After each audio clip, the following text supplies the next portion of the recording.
Much of the world is mystified by the idea of the unknown, whether that be magic, antimatter, or in my case, Bigfoot. My name is Parker Welsh. I am your typical everyday person who is also curious about the idea of the unknown, so I decided to do something about it. I have devoted myself to the research and exploration of the existence of Bigfoot.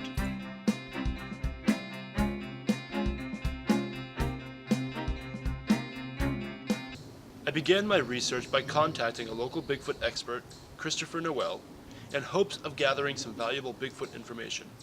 In reality, he was more than just an expert, but also an expert on evaluating eyewitness testimonies from around the country. With this in mind, he was not only able to give me valuable information, but also stories that helped me on my quest.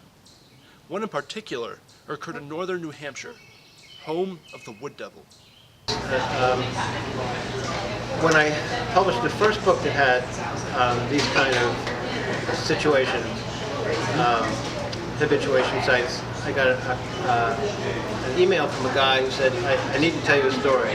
I read your book, I feel like I can tell you, but I've never told anyone else except my wife, and she doesn't believe me. I really need to tell somebody. I said, okay, so I called him up, and he said that he lives on one of those towns near 93, and he makes bows and arrows, and he has to get this particular kind of sapling. I forget what kind of tree it is. Moose maple, maybe? Maybe. or an ash. Could be ash. It was ash. And so he's just the right diameter, and he would often go to this steep field above Route 93 that goes up into the forest. And so this one day, he went up there with a backpack, and he had like some coffee in a thermos, and he had these Canada mints, which were green mints. And he went up there, and he got to this big boulder, and he left his backpack there, and he took his jacket off, and he was resting and having some mints, and he looked down and he saw some of these saplings, the right kind of saplings, down over there. So he went there, and he was cutting them, and he looked up. It's been a few minutes, and he was cutting, and he looked up, and there was, at first he thought, a bear standing by the rock, but it had a human face, And he said it was just a completely natural creature. No, it didn't look like it shouldn't be there at all. It looked like it was just as much a part of the world as we are. But it had, shaggy hair, and a human face, and covered with brownish reddish hair. And it was just standing there, and I looked at him, and he looked at it, and then he heard a whistle. That's another sound you might hear. Not exactly that. It can be different, but whistles that don't sound like bird whistles. Yeah. And then you'll hear them imitating birds, and then it really starts to mess with your head, because it'll be a huge sound, but it'll be just like an owl, and you think, I can't tell. And it makes you wonder, this parenthetical story, makes you wonder, well, why don't they just do animal calls, because then we won't know it's them, instead of this knock, which we know is them. Weird. Anyway, close parenthesis. So then he heard this whistle coming from above him and behind the creature, and the creature looked, and it went, and this green mint came out of its mouth and landed in the grass, and then it made its way diagonally across the field up to where the whistle had come from. Like the parent was saying, I told you not to eat the human food. It could be poison, Spits it out, goes to join his mother, and then the guy like 15 minutes later, when he could make himself, he goes up, finds the mint, that's all this wet, He didn't do DNA, it was 1994 or something, and it wasn't as easy to send it in not at all possible, send spit in like we can today to get DNA. So that's the story. This story was probably one of the most interesting to me, simply because of the intriguing amount of backstory and detail that was provided along with it. It was after this interview that I decided that I would need to do my own investigations.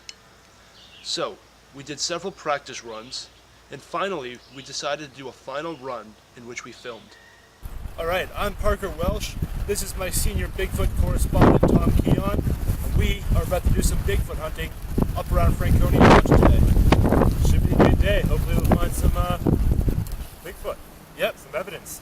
Right now, we're just going to go scope out the area, see if we can find any good Bigfoot habitats or Bigfoot information, and then we're going to come back later with a bigger crew. All right, so let's go. So right here, we have a nice water source. This is really important for Bigfoot to survive and for its prey. You're always going to need a water source when you're hunting a bigger animal in the woods.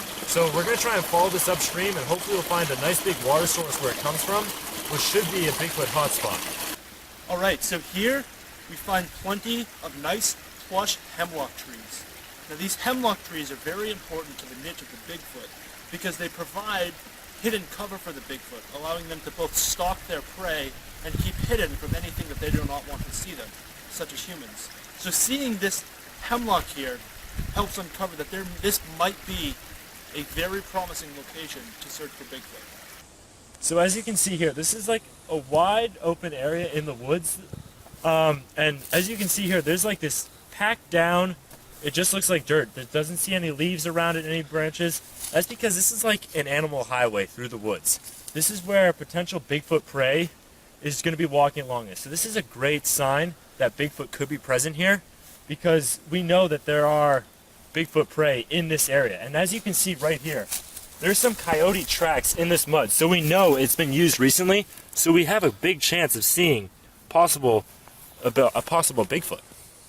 So right now, we are standing at the top of a very large hill that would be a perfect place for various Bigfoot communications, whether that be a call, a knock, or any sort of vocalization. This would be the perfect location. As you can see, it slopes downward very quick into a large ravine that has water in the bottom. Now, because we are on the top, it allows for the Bigfoot calls to be heard over a wide range of space. This being said, this might be a perfect place for calls, such as this one.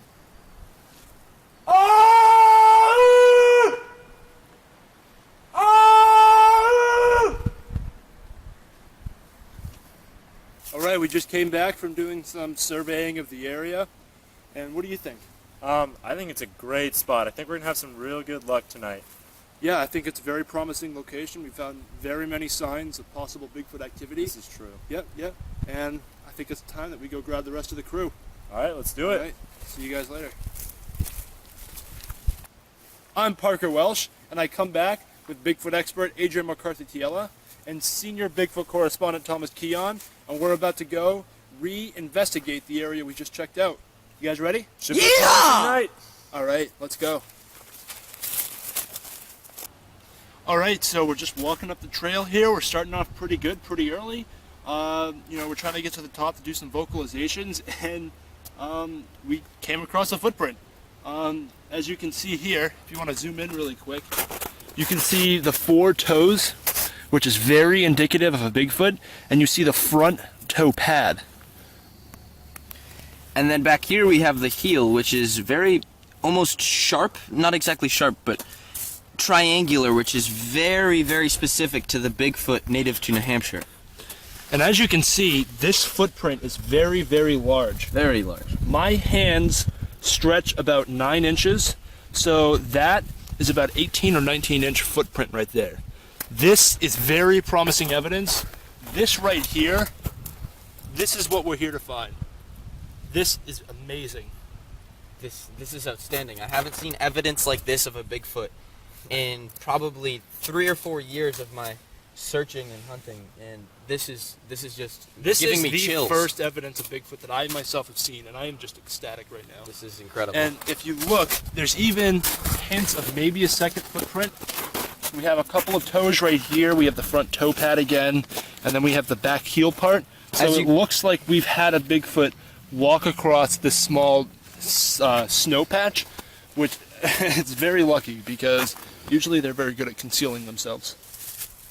Alrighty, so a common way of communication between Bigfoot is something called a tree knock. So we have a small piece of wood right here, and we're going to knock against this tree and see if we get any callbacks.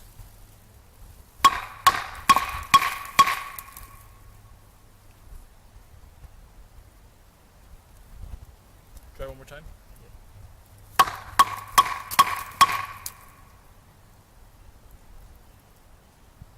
I think we should move further up in elevation. I agree.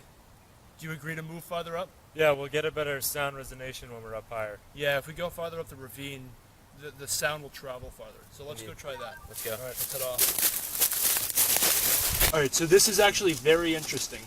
Bigfoot often make structures out of wood, typically for huts or something. So this almost looks like it could have been an old collapsed enclosure for a Bigfoot. Not really an enclosure, but more of a...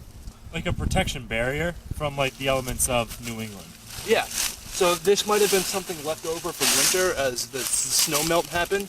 So there's obviously nothing is here now, but this could have at one point been some sort of a Bigfoot habitat.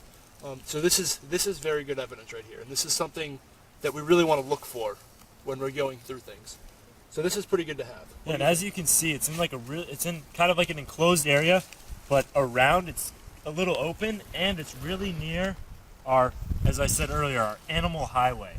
So this is like a great spot where possible Bigfoot could have stayed during this past winter. Yeah. We just stumbled across this, so this is another good find. And it's really compiling with some of the evidence that we already have, specifically the track that we found earlier. So this might be, we might get something, I think. All right, so it's starting to get dark. It's about time to wrap up the investigation. We're gonna do a few more calls, then we're gonna head out. Hopefully we get something.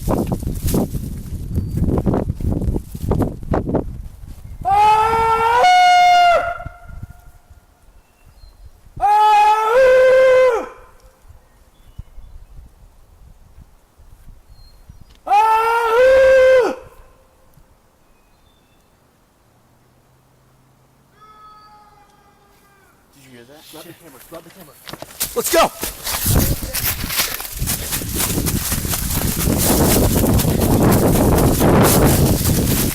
This could be it!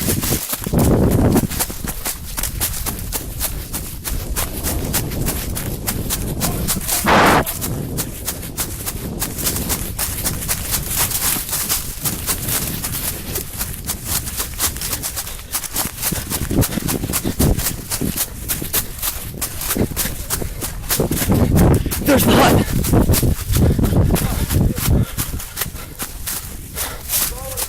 Down here, I don't see anything now. Hold on, let's listen.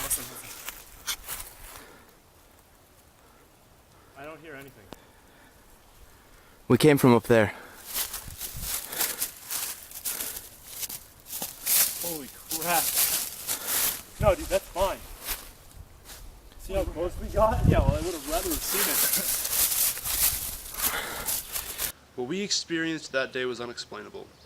The mixture of the call, the footprint, and the structure made that location a Bigfoot hotspot. You can expect to see my team and I return to that location soon. As for this documentary, we thank you for watching it, and hope that it helped turn over some leaves.